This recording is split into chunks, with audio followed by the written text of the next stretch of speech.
Tu es bien trop doux dans ta façon de vendre, déclara Hugo en me repoussant d'un geste, pendant que la sécurité rassemblait mes affaires. C'était un lundi matin. Le concessionnaire n'était même pas encore ouvert. Je m'appelle Luc Moreau, j'ai 41 ans, et j'étais directeur commercial principal chez Moreau Automobile, une entreprise familiale fondée de toutes pièces par mon père à Toulouse. Pendant 16 ans, j'ai aidé à faire tourner cette affaire. J'ai formé chaque vendeur, connu chaque client qui passait la porte, toujours atteint mes objectifs, jamais causé de problème. Hugo, mon petit frère de 4 ans, mon cadet, se tenait derrière le bureau qui appartenait autrefois à notre père. Cela faisait à peine 3 jours qu'il avait repris les rênes, et déjà tout avait changé. Les photos de pêche avaient disparu. Le vieux fauteuil en cuir avait été remplacé par un siège qui ressemblait plus à un poste de commande spatiale. Les temps changent, Luc. La méthode de papa ne fonctionne plus. Ce qu'il nous faut, ce sont des chiffres, pas des relations chaleureuses. Je n'ai pas répliqué. À quoi bon? Je regardais simplement Patrick, le vigile, celui-là même dont j'avais aidé la fille à acheter sa première voiture l'été dernier, fourrer maladroitement mes affaires dans un carton. Tu auras 2 mois d'indemnité de départ, poursuivit Hugo sans lever les yeux de son ordinateur. Un geste professionnel. Un geste professionnel, de la part de mon frère, avec qui j'avais bâti cette entreprise, main dans la main avec notre père. J'ai pris le carton des mains de Patrick, hoché la tête une fois et suis sorti par la grande porte d'entrée. 16 années balayées en 15 minutes. Sur le parking, j'ai posé la boîte sur le capot de mon pick-up et levé les yeux vers l'enseigne.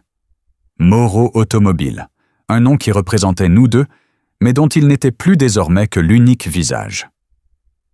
Mon téléphone vibra. Un message de Diane, de chez Titan Véhicule. Le rendez-vous de 14 h tient toujours? Pour la première fois de la matinée, je souris. Absolument, ai-je répondu. Mon emploi du temps s'est largement libéré. 3 jours plus tôt, j'avais signé un contrat avec Titan Véhicule, notre plus gros fournisseur, pour devenir leur distributeur régional pour tout le sud-ouest de la France.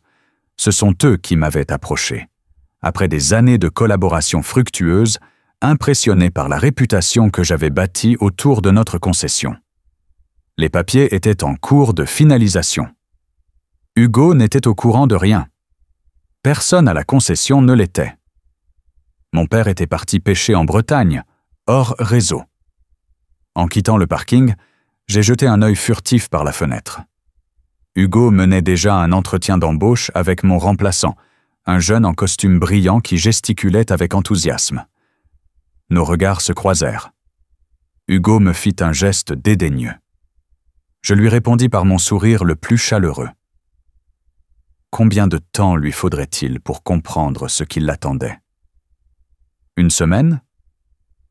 2, au plus tard, le temps d'avoir à passer sa première commande, et il découvrirait alors le vrai prix d'une approche trop douce. Papa avait fondé Moreau Automobile il y a 35 ans, un modeste terrain avec 10 voitures d'occasion et un rêve.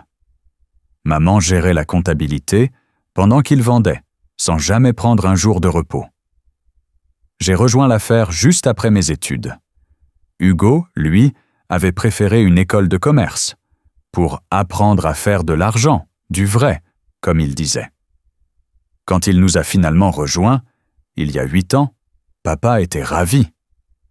2 fils dans l'entreprise familiale, l'héritage semblait assuré. Mais Hugo et moi étions différents dès le départ.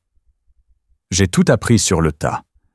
Je lavais les voitures, répondais au téléphone, apprenais la mécanique. Hugo, lui, est arrivé avec un poste de cadre, armé de théories sur l'optimisation et la rentabilité. « Les clients ne sont pas tes amis, Luc », me répétait-il. « Ce sont des transactions. » Mais ce n'est pas comme ça que papa avait construit son affaire. Nos clients revenaient avec leurs enfants, et plus tard, avec leurs petits-enfants. Quand quelqu'un entrait, Je connaissais son prénom, celui de ses enfants, où il travaillait. Ça comptait. Papa ne prenait jamais parti. Chaque client mérite une approche différente, disait-il pour maintenir la paix. Mais je voyais bien que la tension montait. Hugo voulait changer les choses, vendre plus vite, pousser plus fort, réduire le service après-vente. La première vraie fissure est apparue à Noël dernier. Papa a évoqué, pour la première fois, l'idée de prendre sa retraite. Il venait d'avoir 65 ans. Son deuil le faisait souffrir. « Je commence à penser à l'avenir de la concession », a-t-il dit au dîner. Je m'attendais à ce qu'il parle d'un partenariat entre Hugo et moi. Mais au lieu de ça, il déclara « Hugo a de bonnes idées de modernisation et d'efficacité. » Hugo m'adressa un sourire en coin par-dessus la table. Un froid s'installa en moi. En février, papa signa les papiers de la cession. Hugo devait prendre la direction en juin. Moi, je devais rester directeur commercial. C'était le plan. Papa pensait qu'Hugo me garderait, qu'il respecterait mon expérience. Mais très vite, les choses changèrent. Mon équipe fut redistribuée. Mon bureau déplacé dans une pièce plus petite. L'accès aux comptes fournisseurs restreint. On optimise les canaux de communication, expliqua Hugo quand je lui posai la question. Puis, le mois dernier, des représentants de Titan Véhicules sont venus à la concession. Notre fournisseur principal. On vendait plus de leurs modèles que n'importe qui dans la région. Ils souhaitaient discuter d'une restructuration de leur système de distribution. Hugo était à la banque, alors j'ai mené l'entretien. C'est là qu'ils m'ont fait leur proposition. À moi, pas à Moreau Automobile. Ce sont les relations qui comptent, Luc. Ça l'a toujours été, me confia Jacques Benet, leur directeur des ventes. J'ai promis d'y réfléchir. Une semaine plus tard, papa remit les clés à Hugo et partit pêcher en Bretagne pour plusieurs semaines. Le timing était parfait. J'ai rencontré Jacques dans un café du centre-ville, loin de la concession. Il me tendit un contrat de distribution. Exclusivité régionale pour tout le sud-ouest, expliqua-t-il. Tu contrôleras les livraisons pour 17 concessions, y compris Moreau Automobile. La plupart de nos modèles phares passeront d'abord par toi. Je regardais les papiers. L'offre était excellente. Meilleur salaire, horaire flexible, ma propre équipe. Mais cela signifiait quitter l'entreprise familiale, celle bâtie par mon père. « Pourquoi moi ?» demandai-je. Jacques s'adossa à sa chaise. « Les concessions vont et viennent, Luc. Mais les relations, elles, durent, et personne n'en a construit de plus solide que toi. C'est exactement ce dont nous avons besoin. J'ai ramené les documents chez moi. Je ne les ai pas signés tout de suite. J'ai passé le week-end à réfléchir. À mon père, à Hugo, à ces 16 années de ma vie. Vendredi, j'ai entendu Hugo parler au téléphone dans son bureau. On fera le ménage une fois que papa sera totalement parti. Nouvelle équipe de vente, nouvelle méthode. Plus de ces chichis à la Luc. Il est sympa avec les clients, mais il est dépassé. Il tient trop de papa. Après la période de transition, on restructure tout. Je tenais les papiers en main. Je venais de lui apporter les rapports mensuels de vente. Il ne m'avait même pas remarqué. Ma tête résonnait de silence. 16 ans. Chaque jour. Chaque dimanche. Chaque Noël. Et Hugo attendait simplement le bon moment pour me mettre dehors. Je suis reparti sans un mot, retourné dans mon bureau et, ce jour-là, j'ai signé le contrat avec Titan. Je l'ai scanné et envoyé à Jacques par courriel. « Je suis des vôtres », ai-je écrit. Jacques m'a rappelé immédiatement. « Heureux de l'entendre. Quand peux-tu commencer ?»« Donne-moi une semaine pour régler les derniers détails chez Moreau. » Je n'avais pas besoin d'une semaine. Il m'en fallait 3 jours, juste le temps que les documents soient validés et que mes autorisations de distributeur soient activées dans leur système. Juste le temps de sauvegarder discrètement notre base client et les coordonnées principales. Je savais qu'Hugo me mettrait dehors. La seule question, c'était « Quand ?» La réponse est venue ce lundi matin. Après avoir quitté la concession, je suis allé directement au siège de Titan. Jacques m'avait préparé un bureau. Rien de grandiose, mais il était à moi. 3 collaborateurs à temps plein, logistique et planification. Une grande carte de la région accrochée au mur avec des épingles pour chaque concession sous ma responsabilité. Moreau Automobile, la plus importante de toutes. Jacques m'a montré leur système de commande, comment gérer les livraisons, déterminer les priorités. J'avais le contrôle total sur les véhicules, modèles, quantité, délai, tarifs, selon nos marges internes. « Il te faudra quelques jours pour t'y habituer », dit Jacques. J'ai hoché la tête, absorbant l'information. « Ne te presse pas », ajouta-t-il. « Mais maintenant, c'est toi qui tiens les rênes. » Et au fond de moi, un étrange sentiment a émergé. Froid, calme, concentré. Quelque chose que je n'avais pas ressenti depuis longtemps. « J'apprends vite », répondis-je. 1 semaine s'était écoulée. Je l'avais passé à me familiariser avec les systèmes de Titan, à appeler les concessions de ma région et à aménager mon nouveau bureau.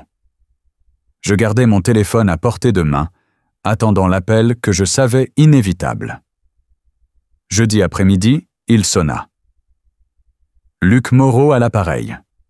« Luc, c'est Vanessa de la comptabilité », dit-elle à voix basse. Hugo est furieux. On n'arrive à valider aucune commande. Le système marque tout pour vérification. Je m'appuyais au dossier de mon siège. On dirait un souci avec le fournisseur. C'est pour ça que je t'appelle. Hugo a essayé de joindre Titan, mais il tourne en rond. Tu as déjà travaillé avec eux, non? Je ne travaille plus chez Moreau Automobile, Vanessa. Un silence. Je sais, mais on a des clients qui attendent. Le showroom est à moitié vide. Je ressentis une pointe de compassion. Pas pour Hugo, mais pour l'équipe. Des gens bien, dont le gagne-pain dépendait de ses ventes. Dis à Hugo de passer par les canaux officiels, répondis-je. Les choses vont se régler d'elles-mêmes. 2 heures plus tard, Hugo m'appela. Je ne répondis pas. Je le laissai sur la messagerie. Son message était exactement ce que j'avais prévu. Des exigences, pas des demandes. Il affirmait que j'avais dû casser quelque chose dans le système avant mon départ et que je devais maintenant le réparer. Le lendemain matin, je rappelais. Moreau Automobile, bonjour. Hugo à l'appareil. Hugo, c'est Luc, j'ai eu ton message. Enfin, on a besoin de 16 véhicules pour mardi. Le système bloque tout. Je gardais un ton calme, professionnel. Tu as contacté un représentant de Titan? Il me redirige sans cesse. Il parle d'un nouveau distributeur qui doit approuver la commande. J'ai pas le temps pour ça. Dis-moi juste ce que tu as trafiqué dans notre compte. Je n'ai rien fait à ton compte, Hugo. Alors pourquoi ça a commencé juste après ton départ? Je fis une pause. Je le laissais mijoter dans le silence. Peut-être, dis-je enfin, qu'il te faudrait contacter le distributeur régional. Mais c'est ce que j'essaie de faire. Personne ne veut me dire qui c'est maintenant. Je pouvais presque le voir arpenter le bureau, se passer la main dans les cheveux, comme il faisait toujours quand il paniquait. C'est moi, Hugo. Un silence de mort s'ensuivit. Qu'est-ce que tu racontes? Je suis le nouveau distributeur régional de Titan pour le Sud-Ouest. Désormais, toutes les livraisons de ton secteur passent par mon approbation. Une nouvelle pause, encore plus longue. C'est pas possible. Tu peux pas juste faire ça comme ça. Je n'ai rien juste fait. C'est Titan qui m'a approché le mois dernier. Ce qui compte pour eux, ce sont les relations, Hugo. Ça l'a toujours été. J'entendais sa respiration s'accélérer. Il comprenait ce que cela signifiait. Donc tu retiens nos voitures en otage? C'est illégal. Je vais appeler papa. Ce n'est pas de la vengeance, c'est du business. Non, Luc, c'est personnel, et tu le sais. Non, je suis les procédures standards de Titan, et papa est injoignable. Tu te souviens? Il est en Bretagne. Tu fais ça parce que je t'ai viré? Grandis un peu. Non, je fais simplement mon nouveau travail. Votre concession recevra ses livraisons, comme toutes les autres, selon les mêmes critères. Pas de traitement de faveur. Qu'est-ce que ça veut dire? Que ta première grosse commande en tant que nouveau dirigeant est en cours de vérification, procédure normale en cas de changement de propriétaire. Et ça prend combien de temps? Son ton se fit plus agacé. En général, 2 semaines. 3 peut-être. 3 semaines, on va avoir un parking vide. C'est le processus, Hugo. Il changea soudain de ton, devint plus doux. Écoute, Luc, je sais que tu m'en veux, mais on est une famille. Papa a monté cette boîte pour nous deux. Je m'en souviens, répondis-je calmement. Mais comme tu l'as dit toi-même, les temps changent. Ton style de vente est trop agressif, pas assez humain. Espèce de...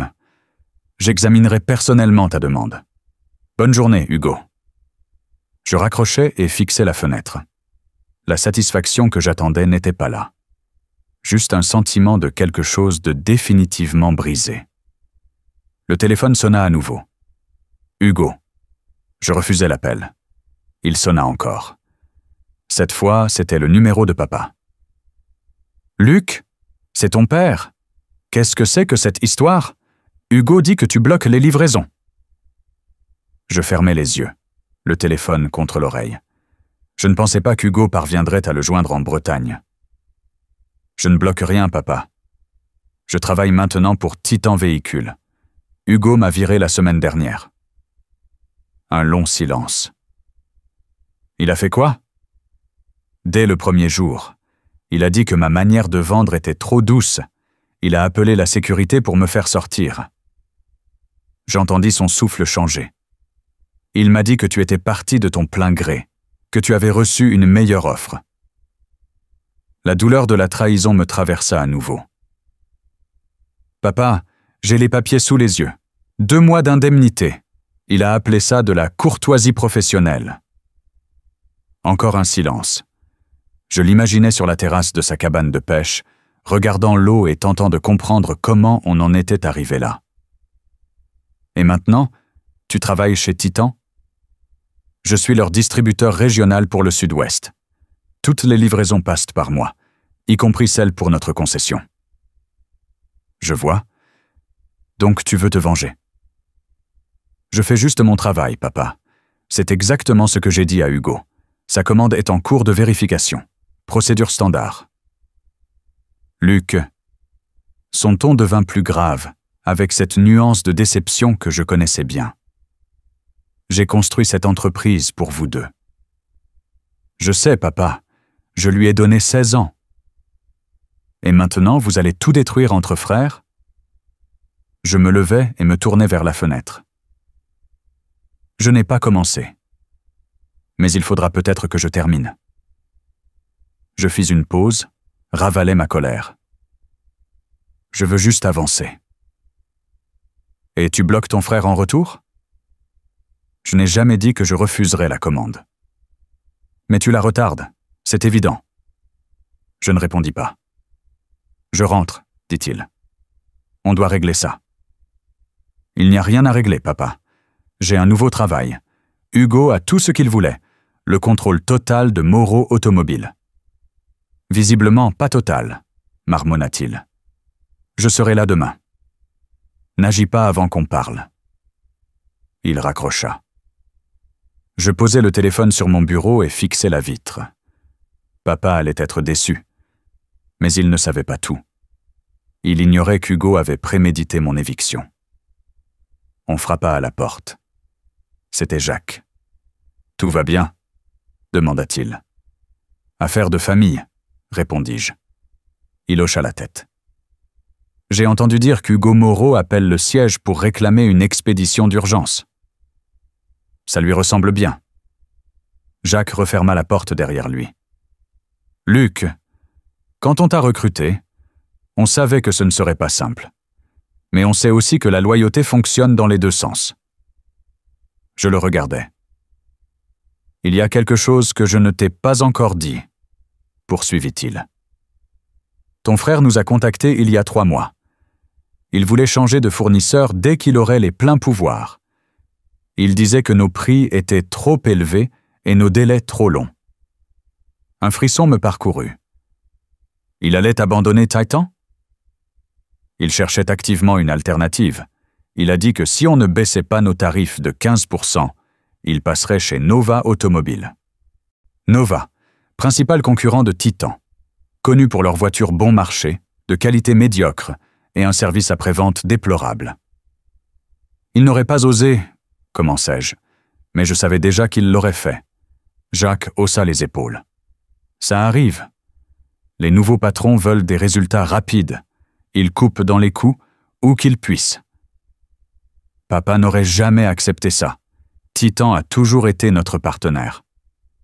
Mais ton père n'est plus aux commandes, répondit Jacques. C'est pour ça qu'on est venu te voir. Ce sont les relations qu'il a construites qui comptent. On veut les préserver. Dans la bonne partie de la famille. Je m'affalais lentement dans mon fauteuil, digérant tout ça.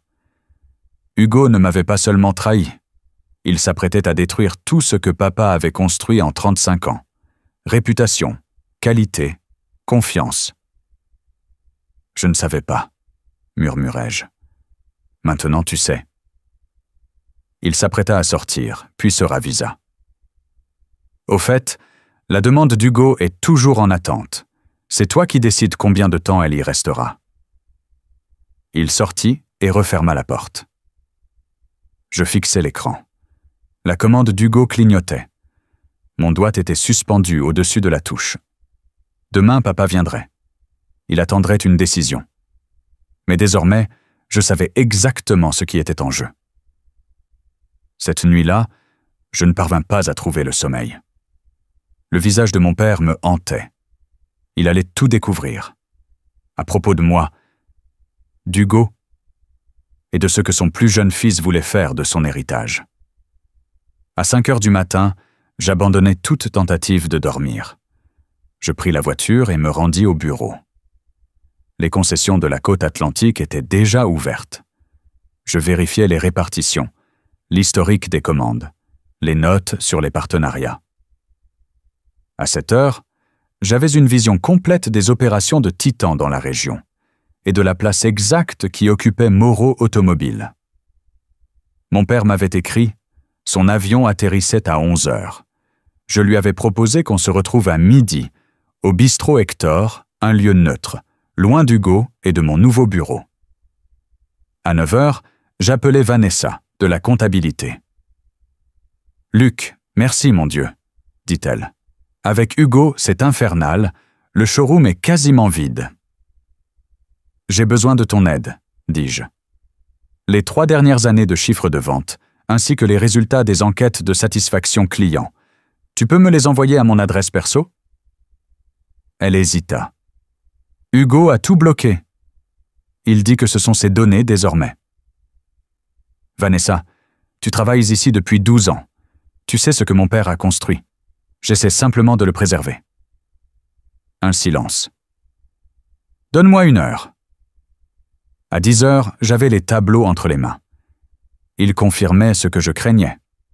Les modèles qu'Hugo voulait supprimer étaient ceux qui affichaient les meilleurs taux de satisfaction et de réachat. À 11h30, j'avais tout imprimé et me rendis au bistrot Hector.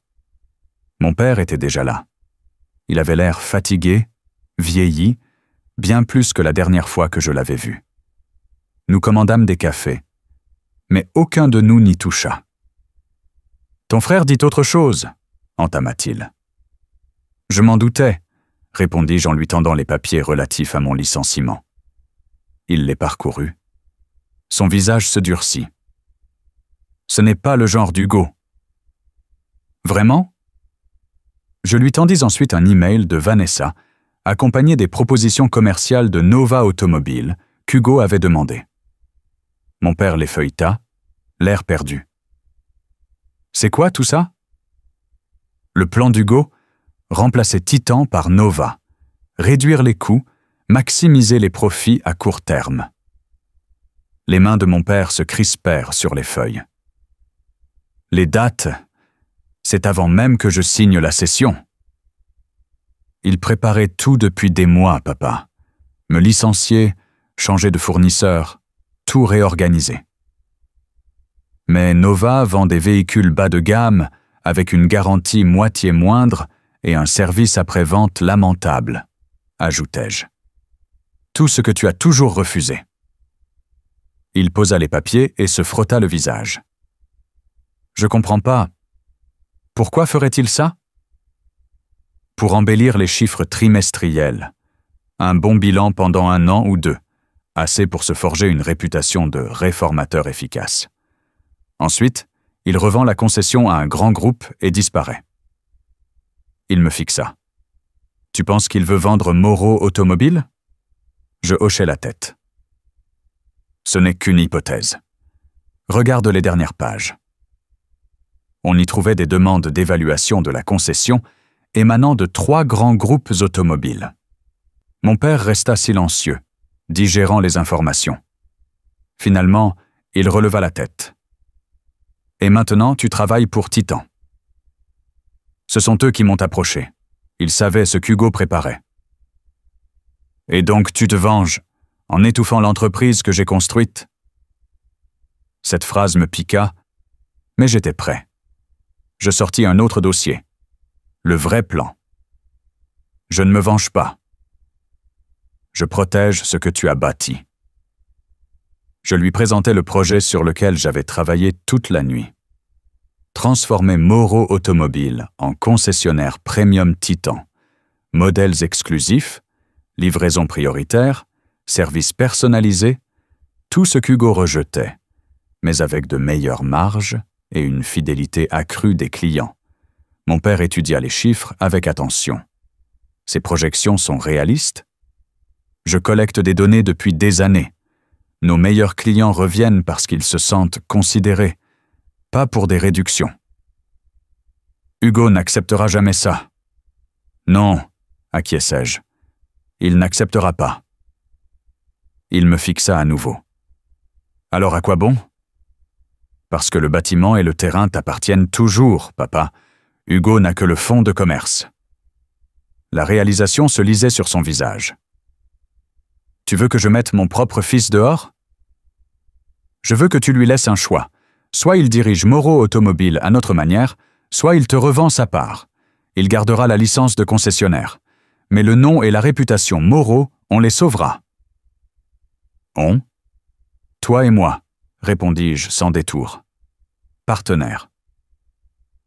Il s'adossa à sa chaise et me regarda comme s'il me voyait pour la première fois.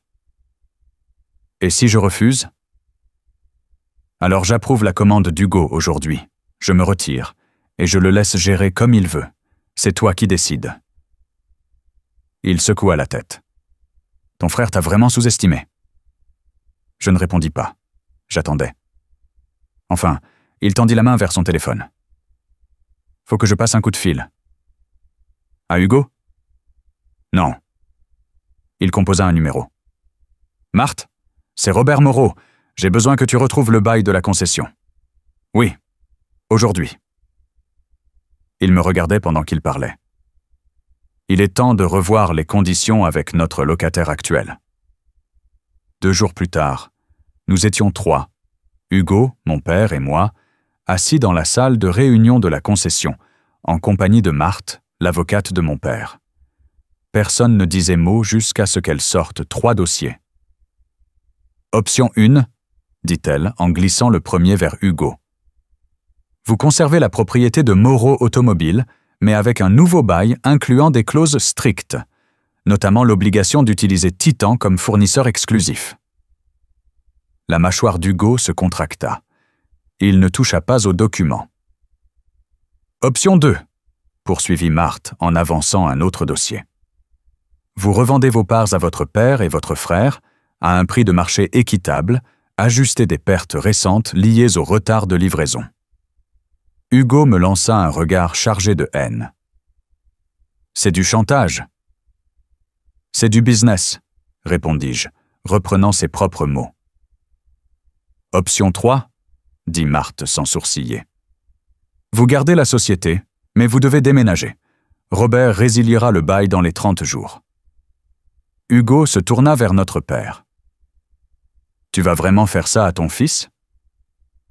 Mon père répondit calmement, mais fermement. Tu as viré ton frère sans même m'en parler. Tu m'as menti.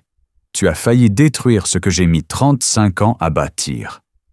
Alors oui, je suis prêt. Hugo se leva brusquement, fit les 100 pas dans la pièce. C'est de la folie. Tout ça parce que j'ai voulu moderniser le garage, le rendre compétitif. Parce que tu as oublié ce qui faisait notre différence, dit papa, d'une voix posée. Le silence retomba. Hugo regardait le parking, à moitié vide. Puis, lentement, il se retourna. Combien? Le prix du marché, répondis-je. Tu partiras avec assez pour recommencer ailleurs. Il eut un rire amer. Vous aviez tout prévu. Non, répondis-je. Mais quand tu m'as poussé à choisir, j'ai trouvé une voie. Il nous regarda tour à tour, puis baissa les yeux vers les papiers. Sans un mot, il prit un stylo et signa. Pas de cri, pas de scène, juste le grattement d'une plume sur du papier. La fin d'un chapitre, le début d'un autre. Il se leva et partit, sans se retourner. 6 mois plus tard, je me tenais dans le showroom de Moreau Automobile, devenu Moreau et Fils. La salle était pleine à nouveau, de voitures et de clients. Les week-ends étaient animés. Le service après-vente était complet pour 3 semaines. Papa travaillait à mi-temps. Il accueillait les anciens clients et racontait ses histoires. Il paraissait plus serein. Le poids du désenchantement s'était envolé. Nous n'avions plus de nouvelles d'Hugo. La dernière fois qu'on en avait entendu parler, il était parti à Marseille travailler pour un grand groupe de concessions. Jacques, de chez Titan, passe à voir le nouveau showroom. « Ça a de l'allure, Luc. »« Et les chiffres ?»« Meilleurs qu'avant, » répondis-je. « Les modèles premium partent plus vite qu'on ne les reçoit. » Il hocha la tête. « Tout repose sur les gens et les liens, comme je te l'avais dit. » Comme le disait mon père, le corrigeai-je. Après son départ, je sortis sur le parking, où papa montrait à un jeune couple leur première voiture familiale, un SUV de taille moyenne, équipé de toutes les dernières aides à la conduite. Je le vis leur tendre sa carte et leur dire de l'appeler personnellement au moindre souci, même sur son portable. Certaines choses ne changent jamais, et ne devraient jamais changer. Le soir, alors que nous fermions la concession, papa s'attarda dans le showroom, contemplant la nouvelle enseigne au-dessus de l'entrée. « Tu sais, dit-il, j'ai toujours imaginé que ce serait un jour Moreau et Fils. » Je restai silencieux. « Je me suis trompé sur Hugo, poursuivit-il. Mais je me suis aussi trompé sur toi. »« Comment ça ? Je croyais que ton approche était trop douce, mais en fait, c'était la plus forte. » Nous fermâmes la porte et marchâmes vers nos voitures. Arrivé à la sienne, il s'arrêta. « Tu aurais pu le détruire, bloquer complètement les livraisons. Ça n'aurait pas été juste. » Il hocha la tête. « C'est pour ça que c'est toi qui tiens le volant, et pas lui. » Je le regardais partir, puis me retournai vers la concession. Notre concession, construite non pas sur la vengeance ou le ressentiment, mais sur le même socle qu'elle avait toujours eu. Celui de faire ce qui est juste, même quand c'est difficile. Surtout quand c'est vraiment difficile.